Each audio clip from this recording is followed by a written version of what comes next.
반갑습니다. 몸 건강, 마음 건강의 건강지킴이 아나운서 임송아입니다. 우리 뇌에는 한 번 들었던 소리를 기억해내는 놀라운 기능이 있다고 해요. 이 소리들은 무의식이라는 녹음기 속에 저장되었다가 필요할 때는 자신도 모르게 세상으로 툭 튀어나옵니다. 그래서 사람들과 대화하는 언어들이 중요한 것 같아요. 좋은 말이든 나쁜 표현이든 한 번으로 끝나는 것이 아니기 때문에 그렇습니다. 특히 착한 언어로 마음을 전달하려는 노력은 더 자주 여러 번 해야 할 듯 싶은데요.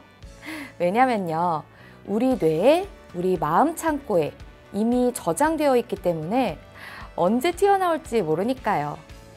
지금 여러분은 어떤 말로 대화하고 계실까요? 또 어떤 마음으로 상대를 바라보고 계실까요?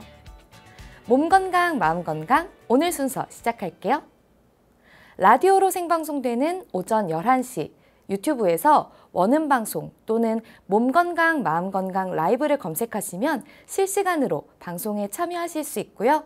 오른쪽 하단에 구독 버튼 누르시면 원음방송의 다양한 컨텐츠들도 만나실 수 있습니다.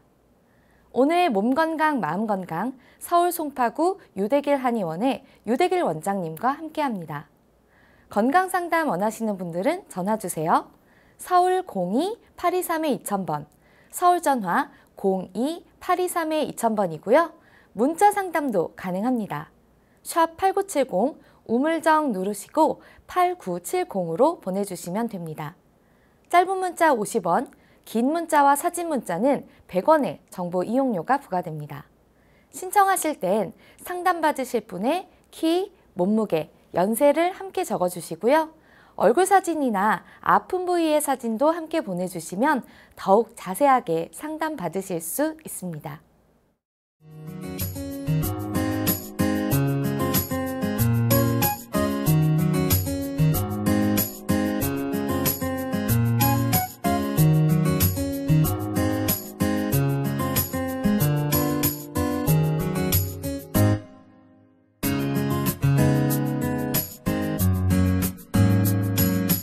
몸 건강, 마음 건강.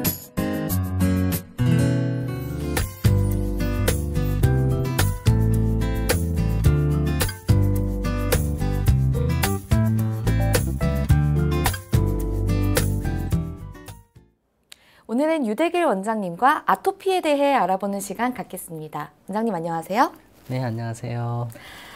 정말 아토피 피부염 같은 경우에는 뭐 정말 너무 주변에서 많이 흔하게 볼 수 있는 병인데요. 네네. 근데 요즘은 아이들뿐만 아니라 성인들도 아토피 피부염으로 고생을 하고 있다고 하더라고요. 네. 그래서 먼저 아토피 피부염이라는 게 어떤 건지 좀 자세하게 알아볼 필요가 있을 텐데 네. 아토피라는 게 어떤 건가요? 네, 아토피는 이제 그리스어로 이제 기묘한 질병이라는 뜻으로 1923년 코카와 쿠크가 이제 처음 정의한 말로 유전적 감염증을 아토피라고 명명하였고요. 네. 기관지 천식, 알레르기 비염, 아토피 피부염을 아토피성 질환에 포함시키고 아토피의 유전성을 강조하였습니다. 현재로서는 아토피란 주로 면역 반응에 의해서 일어나는 알레르기 반응이지만 반드시 면역 반응에만 의한 것은 아니다고 하여서 기관지 천식이나 유화 습진을 가지는 환자의 음식물이나 흡인성 물질에 대한 기관지나 피부에 있어서의 이상한 감염증으로 정의되는 경우가 많습니다. 네. 그리고 1933년에 와이즈와 술츠버그가 아토피 피부염이라는 용어를 처음으로 사용하였는데요. 아토피 피부염은 영아에서 가장 흔한 알레르기성 질환으로 영아습진, 알레르기성 습진이라고도 하며 많은 환자에서 아토피 질환의 가족력이 이제 보이고 있고요. 대개 생후 3개월에 시작됩니다. 그 피부의 발진과 건조증, 심한 가려움증을 이제 주증상으로 유전적 성향을 띠는 만성적이고 재발성의 염증성 피부 질환으로 3대 알레르기성 질환, 이제 그러니까 아토피와 알레르기성 천식, 비염 중에 이제 하나라고 보시면 됩니다. 네. 부모가 이제 모두 알레르기 병력이 있는 경우에는 자녀에게 알레르기 질환이 발생할 가능성이 70% 이상으로 높지만 없는 경우에는 10% 정도에 불과합니다. 아토피 피부염은 세계적으로 이제 증가하는 추세고요. 아토피 피부염의 발생률이 높은 북유럽의 경우는 20% 이상, 서울의 경우에는 또 이제 한 20% 정도 이제 유병률을 보였습니다. 보통 아토피라고 하면 네. 일반적으로 뭔가 피부가 뭐 붉어진다, 피부에 뭐가 난다 이런 것만 아토피라고 생각을 하는데 네. 천식이나 비염도 결국엔 아토피의 일종인 건가요? 그렇죠. 면역 반응이 이제 과도하게 반응을 하는 거죠. 거기에 대해서 어떤 이제 항원이나 이렇게 몸에 자극을 줄 수 있는 게 들어왔을 때 이제 적당히 하면 되는데 너무 과도하게, 그러니까 지금 요즘에 같이 너무 깨끗한 환경에서 자라다 보니까 네. 아기들이 거기에 대해서 이제 조금만 먹어 들어와도 몸이 깜짝 놀라는 거죠. 예, 그런 식으로 이제 뭐 강도 만나듯이 옆집 아저씨를 봤는데 뭐 강도처럼 이렇게 반응한다는 거죠. 사실 그게. 그러니까 뭔가 확 이해가 되는데 이게 유전적 과민증이라면 이게 유전적으로 이런 걸 안 가지고 태어나면 걱정할 필요가 전혀 없다. 뭐 이렇게 해석을 해도 되나요? 그렇죠. 그렇지는 않고 꼭 그런 건 아닌데 그게 유전적으로 타고나지 않으면 여기에 이제 아토피 질환 같은데 이완될 가능성이 훨씬 더 줄어드는 거죠. 그렇지만은 뭐 생활 자체가 막 열을 많이 발생시킬 수 있는 그런 생활을 계속 하다 보면은 또 이제 생길 수도 있겠죠, 당연히. 그래도 어쨌든 유전적으로 이런 걸 타고나지 않으면 발병률은 좀 줄어들긴 한다. 그렇죠. 훨씬 많이 줄어들죠. 네. 비교가 안 될 정도로요. 그래서 이제 아토피 피부염은 이제 소양감을 이제 주증상으로 이제 그 심한 가려움증이 이제 일정한 주기 없이 이제 자주 나타나는데 네. 건조한 피부는 또 이게 가려움증을 유발하잖아요. 가려워서 또 긁으면 이제 긁어서 난 상처가 생기잖아요. 네. 이걸로 인해서 또 그 붉게 변하고 붓고 막 진물 같은 게 흐르면서 이제 삼출이 생기고 부스럼 딱지가 또 생기고 이로 인해서 또 더 심한 가려움증이 이제 유발되는 이제 악순환을 계속 반복하게 됩니다. 또한 이제 그 태선화된 게 있는데요. 코끼리 피부처럼 피부가 거칠고 이제 두꺼워지는 이제 그 병변이 생기면 이게 계속 반복해서 생기면서 이게 또 더 이제 심한 가려움증을 이제 발생하게 됩니다. 되게 낮보다는 초저녁이나 한밤중에 심해지는데 아이들이 가려워서 잠을 못 자게 되면서 또 이제 피부가 회복될 수 있는 이제 회복되고 재생되는 이제 기회가 더욱 줄어들게 됩니다. 네. 그 또 어린아이들은 태열이라고 하잖아요. 그래서 조금 이렇게 붉어지고 좀 오돌도돌 이렇게 뭔가 생기는데 이게 또 아토피 피부염으로 발전을 하게 되나요? 그렇죠. 일단 태열이 나타나는 아이들의 경우는 아토피의 소원이 많다고 볼 수 있습니다. 근래에는 성장하면서 이제 또 계속 진행되는 경우가 많아지고 있어서 심하면 사춘기와 성인기까지도 지속되기도 합니다. 아토피 피부염의 이제 진행 과정은 환자의 연령에 따라서 다소 이제 특징적인 병변의 분포와 양상을 보이는데요. 발생 시기에 따라서 유아기, 소아기, 청소년기와 뭐 성인기 이렇게 이제 나눌 수가 있습니다. 유아기는 생후 2개월에서 2세까지인데요. 이때 나타날 때 흔히 이제 태열이라고 많이 부르는데 특히 2에서 4개월 사이에 잘 발생하고 유아의 이제 한 2% 정도에서 나타나면서 3대2의 비율로 남아에서 더 발생률이 높습니다. 얘들은 보통 특히 이제 양볼의 이제 소양성 홍반으로 나타나서 미세한 수포가 발생하고 이들이 터져서 이제 수분성 가피를 형성하는데요. 급속히 머리, 목, 이마, 손목, 팔, 다리에 번지게 되는데 팔, 다리에 펼쳐지는 쪽에 이제 생기는 경우가 많습니다. 그리고 수분형이 가장 흔하며 그 외에 지루형, 건조형이 있습니다. 삼출이 심한 경우도 있고요. 그렇게 되면서 2차적 간염을 일으키기도 합니다. 유아습진은 이제 생후 2년 이내에 피부 증후가 없어지며 음식물에 대한 감인 반응도 감소가 됩니다. 예방주사 후나 감기 후에 증상이 더 이제 심해지거나 악화될 수도 있고요. 그리고 이제 그 면역력이 약해서 이제 폐렴에 잘 걸릴 수가 있습니다. 일반적으로 생후 1년 이내에 시작되는 습진은 이제 뭐 계란, 흰자위라든지 특히 요게 많이 이제 주목을 받고 있고요. 밀가루나 뭐 우유, 뭐 이런 것들이 원인이 될 수가 있고요. 2년 후에 처음 발진이 시작되었다면 뭐 개털이라든지 고양이털, 뭐 꽃가루 등 음식물 이외의 외부 요인이 더 중요한 이제 인자가 될 수가 있습니다. 그리고 이제 소화기는 이제 2세에서 10세까지인데요. 악읍성으로 이제 진물이 적고 보다 건조한 습진의 형태를 보이는데 얼굴보다는 오히려 팔 오금이나 스라부에 그리고 또 목에 접히는 부분 쪽에 이제 더 많이 생깁니다. 겨울철에 나빠지고 여름철에 사라지는 이제 예가 많으나 일정치 않고요. 또 여름철 더 심해지는 분도 있어요. 땀이 많이 흐르기 때문에 깃털이 붙은 물건, 뭐 고양이털, 뭐 라카치라 인형 등은 이제 습진을 더 악화시킬 수가 있습니다. 이 시기에 환자의 30% 이상이 5세 이전에 기관지 천식을 동반하는 경우가 있습니다. 그리고 이제 사춘기가 성인기인데요. 10대 초기에서 20대 초기에는 이제 여자 아이에게서 많이 발생하고요. 네. 팔다리에 접히는 부위와 함께 눈 주위, 목, 두피 등에 주로 발생하면서 건조한 병변이 나타나기 시작하여 접히는 부위 피부가 두꺼워지는 이제 태선화와 가색소 침착이 이제 특징이고요. 여기 약간 시꺼멓게 되는 거 있잖아요. 네, 색깔이 네. 변하는 거 있잖아요. 그런 걸 말하고요. 유소화기에 비해 얼굴에 이제 습진이 생기는 경우가 많습니다. 연령과 더불어 이제 그 약화되어서 중년 이후에는 드문데요. 네. 손에 계속되는 이제 피부염이 아토피의 잔유물로 남는 경우가 많습니다. 그리고 건조한 피부, 의류, 모직류, 음식 또는 불안이 이제 소양증을 유발시키고 어른에서는 정신적 긴장이 아토피 피부염을 이제 악화시키는 이제 주요 원인이 되겠습니다. 네, 아까 뭐 조금 기관지나 뭐 천식 같은 거를 유발할 수가 있다 이렇게 네. 말씀을 해주셨는데, 네. 그러니까 아토피 피부염이라는 이 질병이 결국에는 피부염을 말하는 거고, 네. 뭐 천식이나 뭐 비염도 아토피 일종이라고 하셨잖아요. 네. 그럼 아토피 피부염을 가진 사람은 네. 뭐 천식이나 비염을 같이 앓고 있을 가능성이 높다 이렇게 볼 수도 예, 있나요? 그렇죠. 그렇죠. 그 아토피 피부염 있는 분들은 이제 성장해 가면서 같이 거기에 훨씬 더 이완이 잘 됩니다. 같이 그 질환에 노출되기가 쉽고요. 예, 또 유전 녀석도 있기 때문에 네. 같이 가는 경우가 생각하시면 되겠습니다. 아, 예. 근데 또 사실 그 어머니들께서는 좀 우리 아이가 아토피 피부염을 안 걸렸으면 좋겠다라고 생각을 하셔서 네. 보통 이제 뭐 콜라라든지 라면이라든지 이런 거 잘 안 먹이시거든요. 네. 근데 또 이게 결국에는 너무 깨끗한 환경에 자라다 보니 예. 과민 반응을 일으켜서 이런 질병이 유발된다고 하셨잖아요. 예, 너무 깨끗한 환경에서. 근데 그게 뭐냐면 그건 콜라하고 뭐 이런 걸 안 먹이는 건 괜찮은데, 네네. 그러니까 엄마들이 흙 조금 만지면 흙 만지지 마라, 뭐 먼지 좀 만지지 마, 이렇게 밖에 외부 활동이 잘 없으니까 네. 우리가 생체적으로 바깥 환경에서 이제 세균이나 이런 거에 이제 노출된 가능성이 적잖아요. 항원에 노출된 게 작기 때문에 갑자기 뭐가 이렇게 들어오면은 이제 몸에서 이제 막 발작을 일으키는 거죠, 사실은.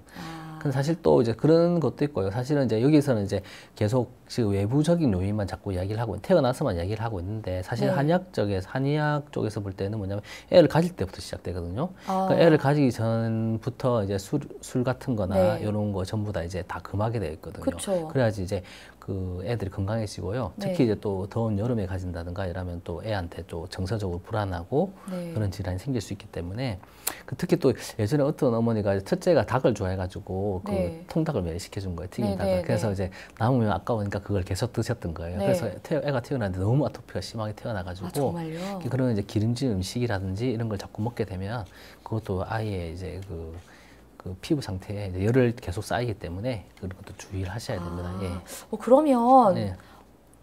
아이를 가질 때 혹은 아이를 가지기 전에 좀 아토피를 가진 아이를 낳지 않게 할 수 있는 네. 방법 같은 것 좀. 그러니까 그가 아까 제가 이때까지 뭐 하면서 말씀드렸던 거 있잖아요. 네네. 기름진 음식이라든지 네. 술이라든지, 그리고 또 이제 그 애를 가질 때 이제 엄마나 아빠의 마음 상태라든지 이런 게 다 중요하거든요. 그래서 이제 음식하고 네. 그런 거, 또 그리고 애를 가질 때 상황, 이런 네. 거, 스트레스나 이런 거에 엄마들이 특히 노출되지 않도록 네. 그 주의를 하시는 게 중요하다 보시고, 그다음에 애를 가지고 나서도 이제 양수를 깨끗하게 하는 이제 어차피 먹는 음식에 영향을 받기 때문에 네. 그런 거를 이제 좀 조절할 수 있도록 어떤 음식이 좋나요, 그러면? 딱히 이제 정해져 있는 음식은 없고요. 그것도 이제 또 임산부마다 조금씩 네, 다 네. 다를 수가 있는데요. 특히 이제 뭐 해삼이나 이런 거 있잖아요. 네. 이게 해삼 이런 게 옛날에 어르신들이 많이 썼거든요. 그건 기본적으로. 그래서 네. 해삼을 먹으면 이게 그런 해삼의 짠 성분이 이제 몸의 양수를 이렇게 정화시키는 역할을 하거든요. 우리 그 바닷가에 들어가면은 나쁜 물들이 들어가도 그게 바다가 자연적으로 정화를 많이 시키잖아요. 최종적으로 모인 장소이기 때문에 짠 거는 결국은 이제 살균을 한다든가 그런 이제 그 물을 이제 깨끗하게 하는 그런 역할을 하기 때문에 해삼을 잘라서 드시지 마시고 좀, 근데 먹기가 좀 힘들 거예요. 근데 그러면 네. 어쨌든 해삼이 좋다는데 네. 나는 해삼이 좀 입에 안 맞아, 이런 분들도 좀 아. 억지로까지는 아니지만 일부러 좀 많이 드시는 게 좋나요? 근데 너무 많이 드실 필요는 없고 그냥 이렇게 뭐 국 같은 거 살짝 끓여서 조금씩 넣어서 드시면 괜찮죠. 물을 다시를 해가지고 네. 그래서 드시면 되겠습니다. 알겠습니다. 그럼 다시 아토피 피부염에 돌아와서 네. 좀 연령대마다 좀 네. 다른 양상을 보이는 것 같은데, 그럼 치료법도 좀 다른가요? 예, 그래서 이제 그 연령대마다 다르다 해서 치료법이 다르진 않고요. 네. 예, 이제까지는 이제 가장 기본적인 치료법으로 병변 부위에 이제 피질 호르몬제의 북소도포와 그리고 가려움증을 완화하기 위해서 이제 항히스타민제를 이제 복용하고 있으나 이제 이들 치료제를 계속 사용할 경우 이제 국소적 또는 이제 정신적 부작용도 이제 그 문제가 되고 있는 실정이고 또 원인을 정확하게 규명할 수 없으므로 실제로 이제 모든 치료는 증상만 줄여주는 이제 대충요법에 불과합니다. 애가 밤을 못 자고 밤새도 끓고 이러면 어머니들은 견디기가 힘들거든요, 그쵸. 사실요. 예, 그래서 이제 일단 증상을 완화해주는 거를 이제 목표로 하고, 그리고 이제 따라서 이제 그 건조한 피부의 보습을 유지하면서 염증 및 소양감을 유발하거나 악화시키는 이제 알레르겐과 자극 물질이 무엇인지 파악을 해서 일단 거기에 될 수 있어 노출이 안 되도록 노력해야 되고요. 네. 그렇게 해가지고 이제 그 피부가 회복할 수 있게끔 이제 그 시간을 줄 수 있는 게 이제 중요하다고 생각하면 되겠습니다. 네. 예. 근데 아무래도 좀 약은 일시적으로 증상을 네. 완화하는 거지 예. 이 근본적인 치료는 아니기 때문에 네, 네, 또 네. 약은 아무래도 장기간 복용하면 좀 부작용을 일으킬 수도 있기 때문에 예. 결국에는 좀 생활 관리가 중요하겠네요. 네, 그래서 이제 아토피가 있다고 해서 이제 너무 이제 자주 목욕을 시킨다든가 그 비누를 자주 사용하면 도리어 피부가 더 건조해져서 이제 네. 가려움증을 더 유발할 수 있으니 이제 주의하셔야 되고요. 목욕을 할 때는 너무 뜨겁거나 찬물에 하지 말고 몸에 물기가 이제 그리고 그 적당한 온도에 하시고 그다음에 네. 목욕을 하고 나서는 몸에 물기가 마를 때까지 바람을 쐬지 말아야 됩니다. 그 수건으로 탁탁 쳐서 이제 다 물기를 닦고 나서 그게 마를 때까지 이제 찬 기운을 안 쐬는 게 이제 중요한데요. 네. 목욕을 하고 나서 땀구멍이 열린 상태에서 찬 기운을 받으면 속에 있는 열이 이제 발산되지 못하고 갇히게 되기 때문에 피부병을 도리어 더 악화시키게 됩니다. 그리고 또한 이제 요즘 막 합성 섬유들 엄청 많이 나오잖아요. 나일론 같은 합성 섬유로 된 이제 옷은 피하는 것이 좋고요. 그리고 이제 새 옷보다는 가까운 친척, 손위, 형제들이 입었던 옷을 입히는 것이 훨씬 더 좋습니다. 왜냐하면 여러 번 이제 사람의 이제 그 기운에 닿았기 때문에 독소 같은 게 훨씬 완화가 돼 있고 훨씬 더 부드럽기 때문에 그렇게 입히시는 게 좋고요. 그리고 배와 등 이제 손발은 따뜻하게 하고 가슴과 머리는 서늘하게 하는 게 이제 그 중요한데요. 네. 이쁘다고 아이들에게 모자를 씌우면 네. 체온 조절이 안 되어서 아토피를 심화시킬 수 있습니다. 아. 예. 그래서 이제 마지막으로 또 이제 네. 알러지를 일으킬 수 있는 계란이나 우유, 밀가루 등을 먹고 난 후에 이제 더 가려움이 심해지지 않는지 잘 살펴봐야 하고요. 그래 만약에 더 가려움이 심해진다면 그건 좀 피하는 게 좋습니다. 굳이 뭐 심하시지 않으면 피하실 필요는 없고요. 골고루 드시는 게 더 중요하고요. 매운 것과 카레, 피자 같은 방향성이 강한 음식은 피부를 자극하고 밀가루는 열을 많이 발생시키므로 주의해야 됩니다. 특히 성인의 경우에는 술을 절대 금해야 됩니다. 일단 열을 발생시키거나 네. 그 자극성이 강한 것들은 이제 주의를 하시는 게 중요하고요. 네. 특히 밀가루 같은 경우는 땅구멍을 막는 역할을 하거든요. 그래서 특히 더 주의하셔야 될 것 같습니다. 네, 그 원장님 모자 같은 경우에 네네. 겨울에 그리고 네. 특히 뭐 좀 약간 서늘한데 조금 두껍게 입히기 뭐 할 때 어머니들이 아이들에게 모자를 꼭 씌워주시거든요. 네. 이게 꼭 미용상의 의미라기보다는 네네. 보온상의 의미로 아이들에게 모자를 많이 씌워주시는데 네. 이게 안 좋다라고 말하는 게 좋을까요? 그러니까 그게 상황에 따라 다를 건데 그러니까 예를 들어서 애가 뭐 갑자기 이제 땀을 많이 흘리거나 했을 때 찬데 나올 때는 찬바람을 쐬면 감기가 걸릴 수가 있잖아요. 네네. 그럴 때는 잠시 땀을 잘 잡고 놓고 잠시 씌워 놓는 거예요. 급하게 나가야 될 때는 그럴 수가 있는데요. 보통 이제 애들은 이제 땀 구멍이 위쪽에 다 있기 때문에 이쪽으로 열 조절을 많이 해요. 네. 그러니까 애들이 땀을 흘리더라 잘 때 이쪽으로 많이 흘리는 게 네. 땀 그 구멍이 다 형성이 잘 안 돼 있기 때문에 그렇거든요. 네. 그래서 이쪽으로 열을 하면은 일단 기본적으로 머리가 차야지 이게 아. 머리가 영민하게 돌아가는데 이걸 네. 이게 열을 모자라 씌워 넣으면 애들 같은 경우는 그 열 조절이 잘 안 되기 때문에 안 좋을 수 있고 물론 너무 추울 경우는 씌워야죠. 네, 근데 그런 네. 경우 아니고는 네. 이제 그냥 나들이 나갈 때는 주의하셔야 되고 그러니까 어르신들 같은 경우는 대체로 머리가 시리다는 이야기를 하시거든요. 네. 그럴 경우에는 머리를 모자를 씌우는 게 낫죠. 네, 도리어. 봄, 가을철에 좀 모자로 아이들 온도 조절하는 건 좀 피하시는 게 좋을 수도 있겠네요. 그렇죠. 이게 땀이 나면 일단 머리 쪽에 땀이 나면 좋지는 않으니까 그게 예, 땀이 날 정도로 이제 그걸 씌워 놓으면은 문제가 될 수가 있습니다. 이건 정말 꿀 정보인 것 같습니다. 예. 그러면 한의학에서는 아토피, 피부염, 피부병 네. 이런 네. 것들을 어떤 식으로 접근해서 치료를 하고 있나요? 네, 한방에서는 이제 그 피부는 이제 우리 몸을 감싸고 있는 옷과 같은 존재입니다. 그래서 사계절에 따라서 이제 옷을 바꿔 입듯이 이제 피부도 이제 계절의 변화와 바깥에 이제 춥고 덥냐 아니면 좋아하냐 습하냐에 따라서 적절하게 대응을 해야 되는데 그렇지 못하면 이제 피부병이 생기게 된다고 보고 있습니다. 네. 피부의 가장 기본적인 기능이 이제 한열 조절인데요. 이게 그 더울 때는 땅구멍을 열어서 이제 열을 배출하게 되고 추우면 땅구멍을 닫아서 이제 외부의 찬 기운이 들어오지 못하게 하면서 체온을 유지하게 됩니다. 네. 또한 피부는 우리 몸에서 가장 건조한 조직이기 때문에 몸의 진액이 빠져나가지 못하게 보존하는 역할을 합니다. 그래서 이제 이게 이제 그리고 또 노폐물을 땀과 함께 배출하는 기능을 같이 하기 때문에 이게 왔다 갔다 이걸 잘해야 되거든요. 네. 근데 이 기능이 제대로 또 되지 않으면 피부가 너무 건조해진다든가 아니면 또 너무 습해져서 뭐 어떤 이제 바이러스나 세균이 이제 감염이 돼가지고 피부병이 생기게 됩니다. 그래서 이제 그 어른들에 비해서 아이들은 아직 이런 기능이 이제 온전하지 못해서 피부병이 생기는 경우가 훨씬 더 많은데요. 그리고 또 이제 피부는 음식과도 많은 관련이 있습니다. 예를 들어서 뭐 음주를 과도하게 한다든지 또 상하거나 맞지 않는 음식을 먹었을 때 이제 피부에 가려운 증상이나 두드러기가 올라오는 것처럼 이제 장유의 이상이 피부로 나타날 수도 있습니다. 그리고 이제 그렇지만 이제 어쨌든 간에 피부 질환의 원인은 대부분 화나 열로 오는 경우가 많습니다. 체내에서 해결되지 못한 독소가 이제 피부를 통해서 밖으로 이제 배출되면서 이런 증상이 나타나고요. 네. 허증성 피부 질환의 경우에는 밖으로 배출하는 힘이 약하므로 독소도 피부로 약하게 올라옵니다.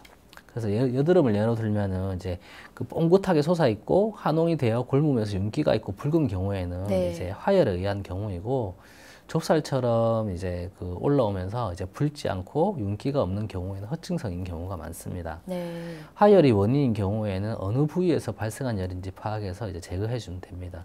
특히 이제 열이 많이 발생할 수 있는 부위가 이제 육부 중에서는 위쪽이고요. 그다음에 오장 쪽에서는 이제 심장 쪽이라 생각하시면 됩니다.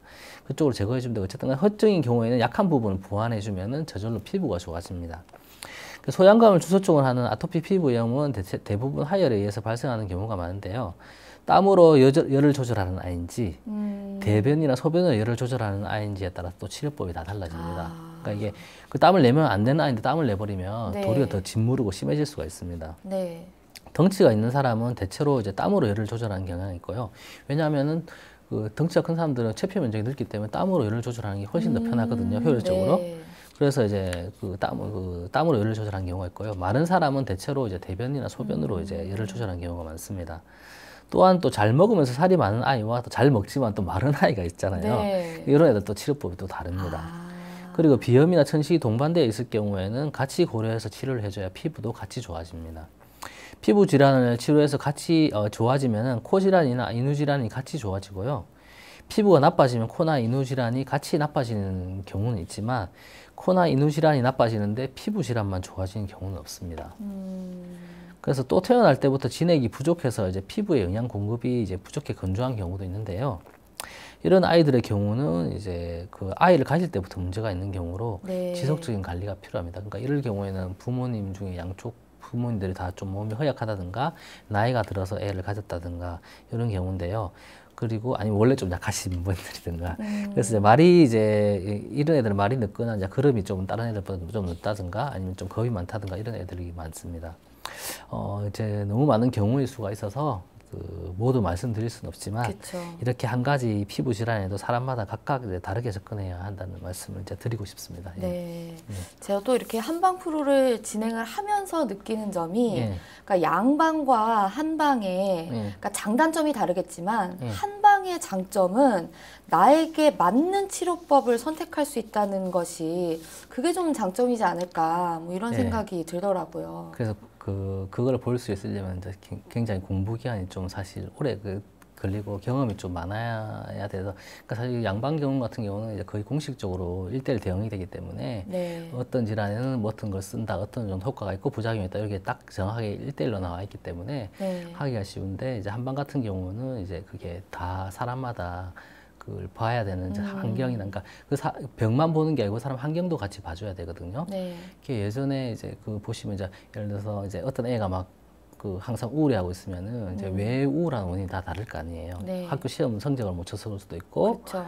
그리고 뭐 엄마 아빠가 부부 싸움해서 그럴 수도 있고 뭐 친구가 싸웠을 수도 있는데 양반 같은 경우는 기분이 안 좋은 거에 집중을 해서 사탕을 주는 치료를 한다 생각하시면 일시적으로 좋아질 수 있습니다. 물론 이제 다른 저절로 그런 상황 문제되는 상황이 없어지면 같이 좋아지겠지만 그래서 그걸 이제 그쪽에 이제 생긴 원인에 집중하는 게 한방치료라 생각하시면 되겠습니다. 네. 그래서 화열에 피부 질환이 화열이 또 피부 질환의 원인이 될 수 있다고 말씀을 해주셨는데 이게 사실 그냥 내가 질환을 가지고 있는 일반인은 이게 뭐 열에 의한 건지 아닌지 이게 사실 알기가 어렵거든요. 열이 많은 것을 어떻게 알 수가 있나요? 일단 뭐 그 사람의 일단 행동 패턴을 보면 됩니다. 일단 가장 쉬운 거는요. 에너지가 기본적으로 열이 있는 사람들은 뭐냐면은 이제 한 자리에 있지 못하고 자꾸 잘 돌아다니고 집에 있으면 깝깝해하고 이런 분들. 근데 반대인 분들도 있잖아요. 맞죠? 왜 돌아다니냐고 집에 누워있는 게 최고야 이렇게 하면서 집에서 이제 요거 에어컨하고 이제 누워 자는 거 제일 좋아하시는 분도 있는데요. 일단 그런 뭐 그 행동 패턴도 보셔도 되고 일단 생김새도 많이 보는데요. 하열이 많은 것을 판단할 때는 여러 가지를 참고해서 판단을 하는데요. 생김새를 볼 때는 아무래도 덩치가 큰 사람보다는 작은 사람이 열이 많은 가능성이 큽니다. 그 작은 고추가 맵다는 말도 있지 않습니까? 그 똑같은 기름으로 이제 불을 떼면 큰 방보다는 작은 방이 더 금방 덮여지니까. 그리고 또 똑같은 엔진이나 치면은 에쿠스하고 티코하고 어느 게 더 빨리 움직이겠습니까? 티코가 훨씬 더 빨리 움직이죠. 그래서 덩치가 작은 사람들이 좀 더 열이 많다고 보시면 되고요. 그리고 이런 사람들은 이제 얼굴이 앞으로 돌출되어 있을 가능성이 큽니다. 옆에서 봤을 때. 여름에 이제 자동차 바퀴가 부풀고 겨울에는 줄어드는 원리와 비슷한데요. 우리 풍선이 이제 열이 많으면 빵빵해지잖아요. 열기구도. 근데 열이 빠지면 되게 쪼그라들잖아요. 그거와 마찬가지로 그런 게 이게 사실은 특별히 대단한 게 아니고 이제 자연에서 생기는 그대로 현상대로 해석을 하는 겁니다. 그리고 이 밖에도 생김새를 보고 판단할 수 있는 경우가 이제 굉장히 세세하게 많이 있습니다. 근데 경우 수가 너무 많기 때문에 이제 이 정도 하고요. 열이 많은 분들은 어쨌든 에너지가 많기 때문에 성격이 급하고 이제 빨리빨리 말하는 걸 좋아하고 그런 증상도 있고 증상도 화끈화끈하고 열감이 심하거나 가렵거나 통증이 뭐 심한 증상이면은 이제 더 화나 열성 질환으로 볼 수 있겠죠. 그런 걸 보고 자 판단하고 일단 하열이 판단이 됐으면 그게 열이 어느 쪽에서 시작되는가를 판단을 해서 이제 그 치료를 한다고 생각하시면 되겠습니다. 아토피도 굉장히 원인도 많고 뭐 증상도 다양해서 뭐 한 가지로 말할 수는 없겠지만 뭐 그 중에 좀 기억에 남는 실제 치료 사례 있으면 좀 한 가지, 두 가지 정도 소개를 좀 해주시죠. 어떤 그 아기는 뭐였냐면은 틱장애랑 아토피랑 그 다음에 비염이 같이 있는 아기였어요. 걔들도 이제 막 그 스트레스 받으면 틱장애 더 심해지고 그리고 이제 그 코나 이것 때문에 이제 구강호흡을 하니까 당연히 입을 벌리고 있죠. 그리고 이제 입술이 건조하고 피부염 때문에 밤에 잠을 못 자고 했는데 그 아이 같은 경우는 이제 비염을 치료하는 약을 썼어요. 비염을 치료하면서 이제 그 위장에 열을 꺼주는 치료를 했는데 그거 하고 나서 그 세 개가 같이 동시에 좋아졌습니다. 그러니까 사실 틱이라는 건 결국 열이 올라오면 애가 불안해지는 거거든요. 열등이 우리 피곤하면 열 뜨잖아요. 그런 것처럼 마찬가지로 열이 많으면은 머리는 식혀줘야 되는데 왜냐하면 뇌가 열이 굉장히 많이 발생하기 때문에 열이 식혀줘야 되는데 도리어 열이 올라오니까 더 불안하고 그러기 때문에 틱장애나 그리고 또 이제 그 비염 점막이 부푸니까 열이 부푸니까 비염 이제 그 생길 수가 있고요 당연히. 그리고 또 이제 그 아토피 피부가 건조해져 열 때문에 피부가 말랐으니까 열을 꺼줘야 될 애가 있고 그거를 또 반대로 건조한 걸 보태줘야지 낫는 경우가 또 있어요. 그래서 그거 딱 경우 수가 애들마다 다르기 때문에 그걸 다 판단해서 이제 치료를 하면 따로따로 치료하는 게 아니에요. 사실 그 병들을 같이 치료. 그러니까 원인이 같으면은 증상이 수백 가지라도 한 가지만 치료하면 같이 동시에 좋아지고요. 병은 별로 안 심한 것 같은데 원인이 다 따로면은 따로 치료해줘야 되는 경우도 있습니다. 그 아이는 뭐 열을 꺼준 사례였다면 뭐 건조한 걸 조금 보태줘서 한 치료 사례도 있나요? 아까 전에 말씀드렸다시피 이제 애가 좀 약한 애들이 있어요. 그러니까 가려움 그렇게 심하진 않아요. 그런 애들은 아토피가 있어도. 그런 애들은 이제 건조하긴 하지만 건조한 걸 더 주소증을 하거든요. 간지러운 것보다 간지럽기도 하지만은 그런 애들은 이제 그거를 보태주는 쪽으로 처방을 하니까 옛날에 그때 그 애가 한 10살 정도였나 그랬는데 그걸 하고 나서 그런 애들은 좀 시간이 조금 더 걸릴 수가 있어요. 열을 끄는 것보다 건조한 걸 보태주는데 시간이 조금 더 걸리고요. 보통 이제 밤에 또 많이 심하잖아요. 애들이 밤에 많이 심한 경우는 이제 혈열이 많거나 아니면은 그 음식 때문에 오는 경우가 많습니다. 예, 그래서 그런 애들은 반드시 또 음식이나 이런 걸 좀 주의를 시켜주셔야지 그 치료가 된다고 생각하시면 됩니다. 뭐 아토피 때문에 뭐 피해야 하는 음식 이런 건 또 워낙 잘 아시겠지만, 그러니까 뭐 체질마다 이런 음식이 좋다는 다르겠지만 아토피에 좀 좋을 만한 그런 음식들이 있나요? 그거는 좀, 너무 말하기가 좀 힘든데요. 열이 많은 경우에서 열을 직접적으로 끄는 약들은 성질이 치우쳐 있거나 그런 음식들이거든요. 그래서 그거는 좀 직접적으로 하기가 조금 힘들 것 같습니다. 왜냐하면 그게 약이라는 건 어차피 그 음식하고는 조금 다르거든요. 그래서 그걸 잠복하게 되면 또 문제가 될 수 있기 때문에 그걸 꺼주는 약. 근데 꺼주는 열이 발생한 부위에 따라서 또 다 다릅니다. 그게 열이 있는 부위에 따라서 위에 있느냐, 그 열이 이제 요 가운데 있는 아래쪽에 있느냐, 그다음에 또 바깥쪽에 있느냐, 안쪽에 있느냐, 이것 따라 다 또 약이 또 다르기 때문에 그걸 일률적으로 또 말씀을 드리기가 조금 힘드네요. 그러니까 결국에는 아토피를 그냥 너무나 일방적인, 뭐 일괄적인 방식으로 치료한다기보단 우리 아이에게 좀 맞는 방식을, 그렇죠. 꼭 우리 아이는 아니더라도 나에게 맞는 방식을 좀 찾아서 하시는 게 굉장히 중요하고, 그게 가장 효과적인 그렇죠. 방법일 수가 있겠네요. 결국은 모두 이제 아토피 피부나 뭐 천식이라든지 비염이라든지 전부 다 사실은 이제 이게 호흡기하고 관련이 있는 거거든요. 호흡하고 관련이 있는 부분이라서 일단 비염이나 천식이 있는 경우는 그걸 반드시 먼저 건드려줘야지 피부가 이제 좋아지고요. 그게 남아있는 경우에는 거기에 맞춰서 또 마무리를 하면 되기 때문에 그쪽 부분을 반드시 건드려줘야 됩니다.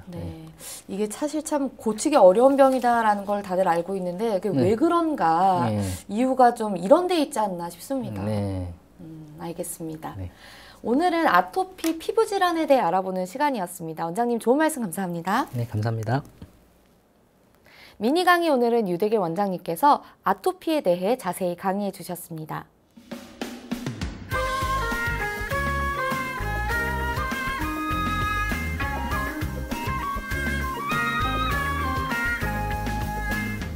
날이면 날마다 찾아오는 시간이 아닙니다. 약이 되고 독이 되는 꿀 같은 건강정보 튼튼보감 시간입니다. 오늘의 주인공은 신선초입니다. 신선초는 건강에 어떤 도움을 주는지 원장님께 여쭤볼게요. 원장님, 신선초는 어떤 효능을 가지고 있나요? 네, 신선초는 이제 우리나라에서 하늘이 내린 약초라고 라는 의미로 이제 신선초, 일본에서는 오늘 자르면 내일 잎이 나온다는 뜻으로 명일엽, 그리고 중국에서는 함초로 불리고 있는데요. 신선초에는 무기질과 비타민이 풍부하게 들어있어서 요새는 즙이며 나물이며 쌈채소 등으로 인기가 많아졌는데요. 먼저 신선초는 항암 효과가 있다고 합니다. 신선초의 줄기를 꺾으면 그 안에서 노란 즙이 나오는데요. 이 즙에 들어있는 성분이 우리 몸 안의 세포가 암으로 변하는 것을 막아주고 혈액 속의 암세포가 혈관벽에 장착하여 성장하는 것을 막아 암예방에 도움을 준다고 합니다. 그리고 이제 신선초는 간 건강에도 도움을 주는데요. 신선초에 풍부한 유기게르만이라는 성분이 체내 독소를 배출시켜주고 간 기능을 향상시켜 해독작용을 돕고 혈액을 정화시켜 줍니다. 또 간에 이제 부담을 줄여주고 신장 기능을 활성화시켜서 이뇨작용을 해 이제 신장염이나 부종 완화에 도움이 됩니다. 뿐만 아니라 신선초는 체내 노폐물을 배출시켜주고 혈중 콜레스테롤 수치를 낮춰 혈액순환을 원활하게 도와주는데요. 그래서 신선초를 꾸준히 섭취하면 고혈압이나 동맥경화, 심근경색증 등과 같은 혈관 질환 예방에도 효과를 보실 수 있습니다. 네, 그리고 또 신선초가 빈혈에도 좋다는 말을 들었는데 이게 맞나요? 네, 신선초에는 이제 게르마늄과 엽록소가 풍부해서 세포에 산소가 공급되는 것을 도와주고 혈액순환을 원활하게 도와주는데요. 신선초에는 일반 채소의 3배에 달하는 철분 성분이 함유되어 있어서 빈혈 예방에 효과적입니다.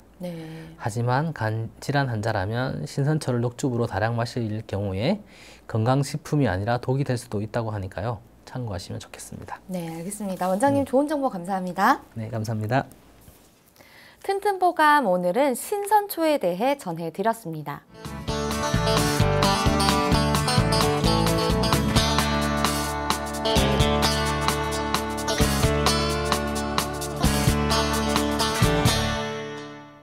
자, 그럼 오늘의 건강 상담 시작해 볼 텐데요. 건강 상담은 체질이나 상황에 따라 개인차가 있을 수 있다는 점 미리 말씀드립니다. 상담 전화 서울 02-823-2000번입니다. 몸 건강, 마음 건강은 TV와 라디오를 통해 방송됩니다.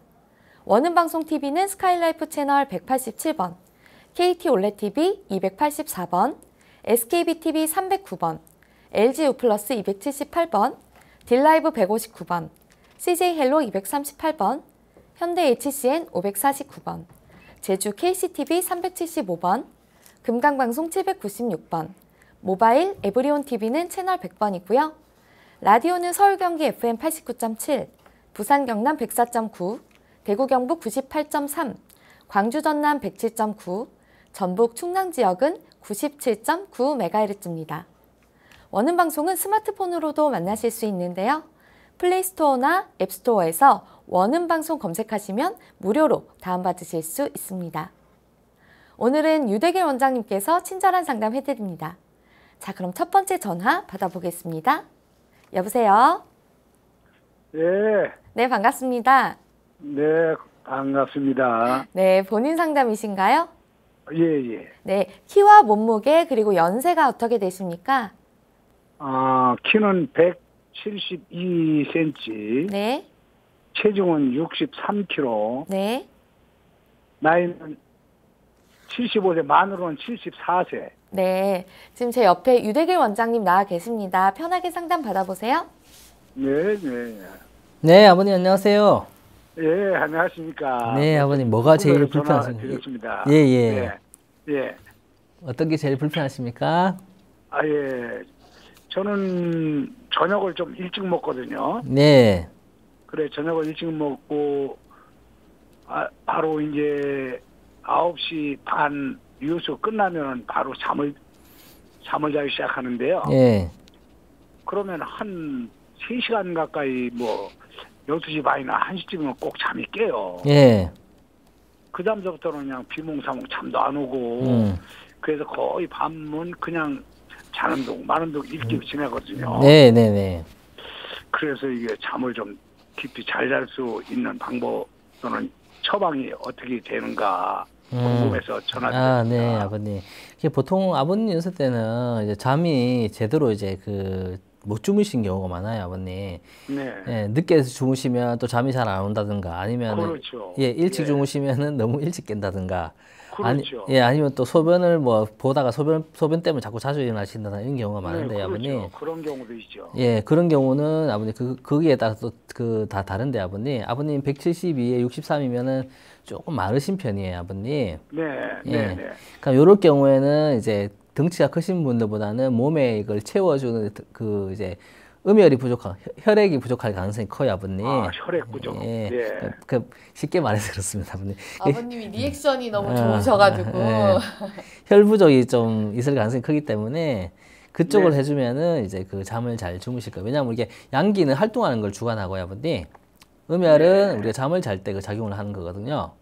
예. 근데 그게 이제 둘 다 부족해도 이제 문제가 되고요. 한쪽이 부족해도 이제 균형이 깨지기 때문에 잠을 못 주무실 수가 있기 때문에 그렇군요. 예. 그래서 요 혈 부족한 쪽으로 제가 보기엔 해주면 되지 않을까 싶습니다, 아버님. 예. 혈 보충해주는 쪽으로. 예. 그래서 그걸 하시면은 약을. 예. 네. 그는 뭐 근처 한의원 가셔서 약 드시면 네. 예. 진단 받아보시고 드시면 괜찮을 것 같아요. 근데 혈액을 어떻게 좀 예. 보완을 하죠? 그걸 혈 쪽으로 보호하는 약이 있고, 대표적으로 이제 혈 쪽으로 보호하는 약은 뭐 숙지약이나 생지약 이런 쪽으로 약을 쓰고요. 그 다음에 이제 기가 부족한 쪽은 이제 인삼이나 바나 이런 쪽으로 좀 씁니다. 예, 몸에. 보통 이제 네. 피가 부족한 분들이 다른 동물의 피를 드시잖아요. 그렇게. 그거는 어떤 건가요? 그거는 감염이 될 수 있기 때문에 그런 건 안 되고요. 흔히들 사슴피 이런 거. 그런 거는 별로 권장하는 방법은 저희가 그리고 예. 또 하나 저희 예. 낮에 걷기를 제가 좀 하거든요. 예. 한 3-40분 걷는데요. 예. 걷는 거 운동장 한 바퀴를 더 돌 정도로 어떻게 하다 보면 그냥 그날 저녁에는 정강이 앞쪽으로 그냥 쥐가 나요. 네, 아버님. 왼쪽만 오른쪽은 괜찮은데 왼쪽만 쥐가 나거든요. 예, 예. 그럼 이 쥐 날 때는 그냥 어떻게 할 수가 없을 정도로 이렇게 그렇죠, 되는데, 아버님. 공포스럽죠, 어, 아버님. 예, 그런 것도 이거 관련이 있는 아유, 거구나. 당연히 관련있죠, 아버님. 네. 그거를 이제 한방에서는 정근이라고 하는데, 아버님.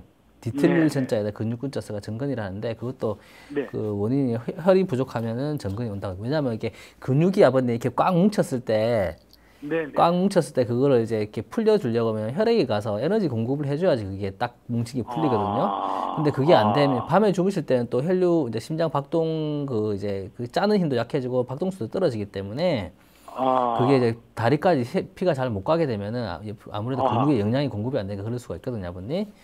결국은 혈 부족하면은 같이 생길 수 있는 증상입니다, 아버님. 근데 만약에 막 자다가 그냥 쥐가 막 나오려 할 때는 어떻게 할 수가 없는데 그때 어떻게 네. 본인이 취할 수 있는 방법 같은 건 어떤 그 아버님 좋은 그 방법은 없나요? 예전에 한 보니까 그 하룻밤에 한 대여섯 번 하시는 분도 있더라고요, 아버님 중에서. 네.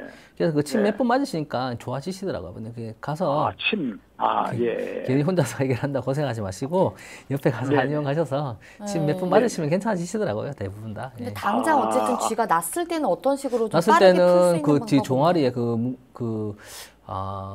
침을 놓는 게 제일 빠르긴 방법이었는데 그게 안 되니까 네. 그걸 이제 그 주무르는 수밖에 없죠. 근데 어. 특히 뒤에 이제 쏙 들어간 부분 있거든요. 어느 부분? 종아리 예, 부분, 예. 그 가운데 부분에 쑥 들어간 부분을 찾아서 그게 종아리 이제 뒤에 가운데. 그 부분을 눌러주시면 되겠습니다, 아버님. 그러면 어머니한테 좀 눌러달라고 되겠구나. 하세요. 혈액 부족한데 예. 혈을 보충해주는 이런 기를 보충해주는 걸 한의원 가서 좀 상의해보고 침 한번 고려해보면 좋겠다. 그런 침 맞으시면 아버님 요거는 좋아지실 거고 잠자는 건 아버님 요거는 그 쉬운 문제가 아니기 때문에 요건 그걸 좀 그 상담하셔서 치료 받으시면 좋겠습니다. 잠 좀 잘 오게 할 수 있는 뭐 그렇죠. 음식이나 생활 습관이나 뭐 운동 이런 거 있나요? 그러니까요. 리액션이 너무 좋으셔가지고 잠을 되게 신이 나네요. 같이 방송을 하는데. 잠을 잘 잘 수 있게 하는 방법 적당하게 운동하고 뭐 이것밖에 없죠. 일단 이게 원인 자체는 이게 연세가 드시면서 이제 이게 점점 말라가는 상태이기 때문에 몸이 그렇겠죠. 몸이 말라가는 사람이 그 잠자게 한 호르몬 이런 것도 아무래도 그 분비하는 것도 다 조금씩 쪼그라들거든요. 그게 그래서 그걸 보충해줄 쪽으로 하면 좀 정상적으로 되지 않을까 싶습니다. 그런데 잠은 하루 저녁에 보통 우리 같은 경우는 3-4시간 자면 거의 그냥 나머지 하는데 그 정도 자도 별 몸에는 지장은 없는가요? 지장이 있죠, 아버님, 당연히. 그렇죠. 그러니까 낮에는 졸리고 또 막 멍하고 이렇지 않습니까, 아버님? 밤에 잠을 못 자니까. 그러니까 그게 이제 어르신들이 낮에 힘을 못 쓰는 게 잠을 못 자서 그래요, 아버님. 밤에 양질의 잠을 못 자니까 낮에 되면 힘 빠지고 졸리고 밥 먹으면 졸리고 막 그런 게 젊은 사람들은 잘 때 잘 자고 이게 되는데 대부분은 좀 6-7시간 이상 주무셔야지 제대로 되는. 그렇게 해야 되겠구만요. 잠이. 일단 제가 아버님 정확하게 본 건 아니기 때문에 아버님 본 건 아니기 때문에 이게 저도 뭐 틀릴 수가 있거든요. 어쨌든 그렇겠죠. 급해 가셔서 좀 무릎에 좀 정강이에 좀 무리가 안 가는 운동을 좀 해보시거나 좀 이렇게 해서 조금 더 피로감을 축적해서 주무시는 방법도 있을 것 같습니다. 근데 그 피로를 아무리 해도 예전에 어떤 분이 자기가 잠을 못 자니까 테니스를 4시간씩 치는 분이 있었거든요. 하루에 매일 연세가 이제 50대 중반인데 그래도 잠이 안 오신다 하더라고요. 그러니까 그건 운동을 한다 해서 꼭 잠이 오는 건 아니더라고요. 그럼 좀 더 정확한 진단을 받아보시는 게 좋을 것 같네요. 그렇죠. 그렇겠네요.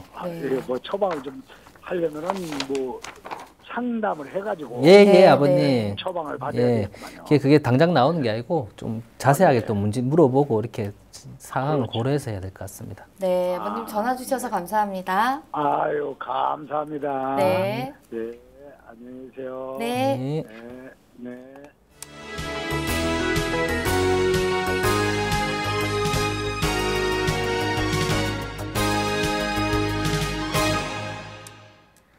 네, 문자로도 사연 보내주셨는데요. 뒷번호 9390 쓰시는 분입니다. 안녕하세요. 저는 58세의 여자입니다. 키는 152cm인데요. 6개월 전에 조기수축, 괄호치고 기회 수축이라는 진단을 받았습니다.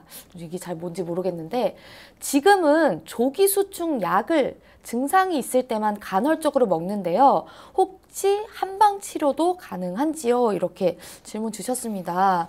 저한테는 좀 생소한 병인 것 같은데 어떻게 좀 보시나요? 이거는 뭐 일단 증상이 가슴 두근거리거나 뭐 통증이 있다든가 호흡곤란이나 이런 게 같이 올 수가 있는 증상인데요. 어떤 질병인 거죠? 그래서 이제 그 심장이 가슴 뛰는 거예요. 가슴 뛰는 질병을 조기 수축이라고 하는 건가요? 그렇죠. 그쪽에 문제가 생긴 건데, 심장 뛰는 거에 문제가 생긴 건데요. 규칙적으로 뛰지 않고. 그래서 이제 저희 한방에서는 이런 거를 경계정충이라고 합니다. 경계정충. 예, 경계. 놀란 것처럼 가슴이 갑자기. 그러니까 경계라는 거는 어쩌다 한 번씩 뭐 이유 없이 갑자기 뭐 불안하면서 뛰는 거고요. 정충은 계속 뛰는 겁니다. 이렇게 계속 뛰는 건데요. 그래서 원인은 이제 뭘로 보자면 뭐 스트레스라든지 몸에 혈이화해서 본다. 혈이화하다는 건 어떻게 보냐면 이게 물고기가 물 밖에 나오면 퍼덕퍼덕거리잖아요. 그것처럼 몸에 혈이 부족하면 이게 짜낼 게 없으니까 이게 막 자기가 이렇게 퍼덕퍼덕거리는 것처럼 그렇다고 하고요. 그다음에 몸이 뚱뚱해서 나올 수가 있습니다. 뚱뚱해도 이제 이게 몸에 이제 그런 찌꺼기가 있으면서 이게 심장에서 막 막힌다든가 순간적으로 막힌다든가 이렇게 그렇게 나올 수가 있기 때문에 그것도 봐야겠죠. 제가 보기엔 키가 작고 좀 작으신 편이네. 아담하신 편이라서 몸무게가 제가 모르겠지만 어쨌든 간에 몸무게가 만약에 60kg 이상 되면은 요거 다음은 몸의 찌꺼기 쪽으로 보시고 한 40kg 정도 초반에 이하면은 뭐 혈흔나 그리고 또 그 뭐 다른 이제 마음 쓰는 게 많다면 이제 스트레스 뭐 이런 쪽으로 해가지고 보시면 돼요. 그 원인은 여러 가지가 있습니다, 굉장히. 요거 말고도 이제 기본적으로 많이 오는 걸 제가 일단 말씀을 드렸습니다. 한방적으로 치료가 가능한가요? 치료 잘 됩니다, 이게. 이거는 이제 한방이 훨씬 더, 그러니까 만성질환은 한방이 거의 만약에 한방적으로 치료를 한다면 어떤 방식으로 치료가 이루어질까요? 일단 이런 분들 같은 경우는 이제 대체로 약 치료가 이루어집니다. 왜냐하면 이제 심치료 같은 경우도 이제 물론 효과가 있을 수 있지만은 약을 써가지고 몸에 부족한 걸 보태는 쪽은 이제 뭐 열을 끈다든가 부족한 걸 보태는 쪽은 훨씬 더 그 약 쪽으로 쓰는 게 훨씬 낫다고 생각하시면 됩니다. 그래도 치료가 된다니까 다행이네요. 잘 됩니다. 잘 되니까 치료를 받으시면 되겠습니다. 네, 알겠습니다. 뒷번호 1041 쓰시는 분입니다. 원장님 안녕하세요. 저는 등허리 부분에 결림이 있어서 문자 보냅니다. 결리는 것이 돌아다니면서 불편을 주는데요. 뛰어갈 때도 결리고 특히 일어날 때, 들어 누울 때 심합니다. 한 달간 침을 맞아봤는데 개선이 되질 않더군요. 돌아다니면서 아프다 이 말씀이죠? 네, 그러신 것 같아요. 요런 거는 이제 그 보통 우리가 그 다무하고 어열하고 좀 비교를 많이 하는데요. 어열 같은 경우는 한 곳에 집중돼서 나타납니다. 그리고 밤에 더 심해지는 경향이 있고요. 그리고 이제 다문 같은 경우는 돌아다니는 역할을 해요, 얘가. 오늘은 뭐 등 쪽 날개뼈 쪽 아팠다가 오늘은 허리 아팠다가 내일은 또 옆구리가 아팠다가 이렇게 가볼까? 뭐 이렇게. 그런 건 이제 다문이라고 생각하시면 됩니다. 다문병인데 이런 게 돌아다니면서 자꾸 그쪽이 이제 그 결린다는 얘기를 말씀을 많이 하시거든요. 그런 거는 이제 그래서 옮겨 다니는 건 다문 질병이라서 이쪽으로 보고 치료하시면은 괜찮을 것 같습니다. 그러면 치료라는 거는 뭐 침을 맞거나 뭐 이렇게. 침을 맞거나 아니면 뭐 뜸을 뜨셔도 되고. 근데 이분이 한 달간 침을 맞아봤는데 개선이 되질 않으셨다고 또. 그 침을 맞아서 개선이 안 되시면 아픈 곳에 놓는 침도 있고요. 요거는 이제 돌아다니는 거기 때문에 그날 아픈 곳에 맞아서 낫지 않습니다. 그래서 몸의 전반적인 이제 시스템을 좋게 해준 또 침이 있거든요. 뭐 사암침이라든지 뭐 사암침. 그건 어떤 건가요? 팔다리에 놓는 침이 있어요. 팔다리에 놔가지고 예를 들어서 뭐 이제 그 몸에 이제 그 뭐 다문식적 어이라든지 오장육부를 조절해주는 침이 있어요. 아픈 부위도 당연히 치료할 수 있고요. 그럼 예를 들어서 간이 안 좋으면 간에 침을 놓을 수는 없잖아요. 그렇죠. 그거는 이제 그런 침을 놔야지 치료를 한다고 생각하시면 돼요. 소화가 안 될 때도 팔다리에 놓으면 우리가 풀리잖아요. 그거와 마찬가지로 그렇게 팔다리 조절하는 부위가 있거든요. 다문을 없애주는 침을 맞으면은 그 손발에 맞는 침이 또 있어요. 팔다리 쪽 주관절하고 슬관절 이하에 그걸 맞으면은 같이 호전이 될 것 같습니다. 제가 보기에는. 그러니까 이분이 뭐 어떤 침을 어떻게 맞으셨는지 모르겠지만 만약에 그 부위에만 침을 놓으셨다면 좀 효과가 떨어졌을 수 있으니 전신에 좀 사암침을 뭐 치료를 해보셔도 좋을 것 같다라고 말씀을 해주셨습니다.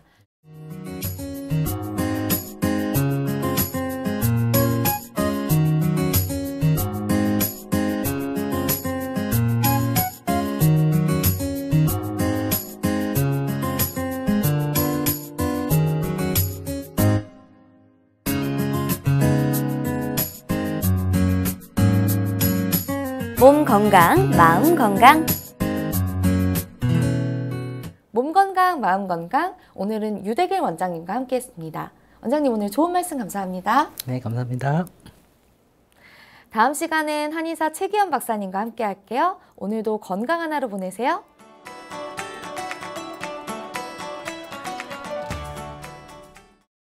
이 프로그램에 참여하신 분들께는 움트리에서 정성을 담은 명품장 선물 세트를 드립니다.